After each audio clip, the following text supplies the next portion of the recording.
Bonjour à tous, c'est Enzo de Fer pour les Dents de la Terre. Aujourd'hui, je vais vous parler de mon histoire. Comment est-ce que je suis tombé amoureux? Comment est-ce que je suis devenu passionné par les plantes carnivores?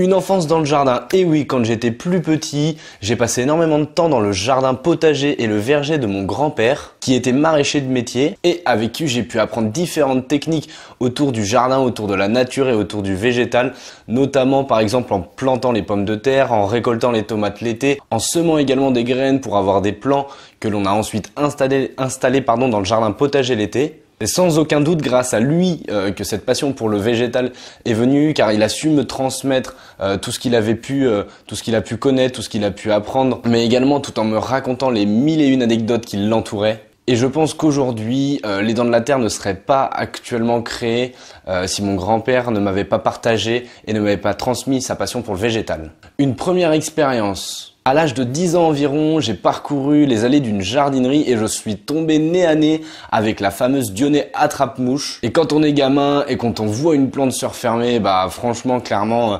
on est complètement admiratif. Moi, je suis tombé sur le charme de ces végétaux-là. J'ai donc décidé de m'en acheter une. Malheureusement, la première expérience n'a pas été très bonne puisque la première plante carnivore que j'ai eue est morte. Pourquoi est-ce qu'elle est morte?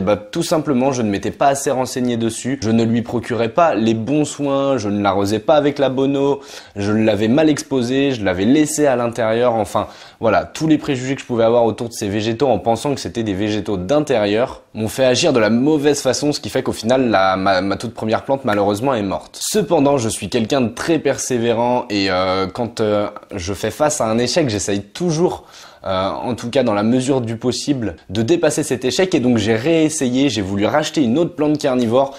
Cette fois-ci, je me suis renseigné sur différents forums, différents sites internet pour connaître les bonnes façons de cultiver une plante carnivore. Bien évidemment, une fois que je m'étais renseigné, forcément la plante s'est plu un petit peu mieux. Et puis, je me suis rendu compte que les plantes carnivores, c'était un domaine qui était tellement vaste, il y avait une quantité de genres et d'espèces tellement énorme. Je me suis très vite accroché à ces végétaux-là.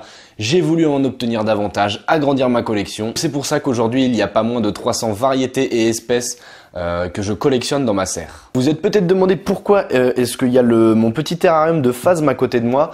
Parce que j'avais envie de faire le lien de ce que je viens de vous raconter avec les phasmes, parce que la semaine dernière, quand je suis rentré de mon week-end, malheureusement, il y avait 2 petits phasmes qui étaient morts.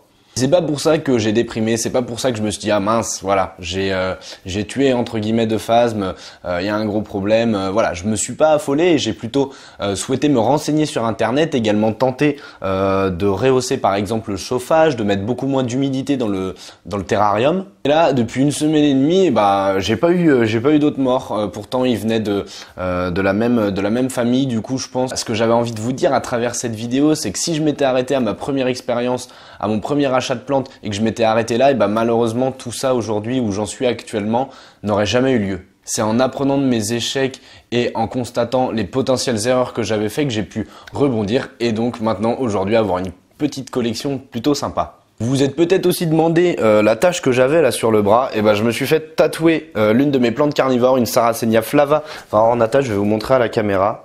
Voilà le résultat là, ça fait 1 semaine et 2 jours qu'il a été réalisé par Fabrizio de la Casa dell'Eos, qui est un tatoueur situé à Nantes. Et j'avais envie, depuis que j'ai à peu près 18 ans, de m'ancrer cette passion dans le corps. C'est chose faite aujourd'hui, j'y ai un petit peu réfléchi quand même avant d'agir, parce que quand on a une passion, on se dit est-ce que ça va être le cas jusqu'à la fin de mes jours. Et clairement, je pense que oui, c'est une passion en tout cas, même si dans des dizaines d'années, je ne m'occupe plus, je n'ai plus de collection de plantes carnivores. En tout cas, c'est quelque chose qui m'a fait grandir. Donc c'est aussi pour ça que j'avais envie de me faire ce tatouage. Et en tout cas, je pense que ça ne sera pas le seul, parce qu'il existe plein d'autres plantes carnivores. Et Fabrizio a fait du très bon boulot.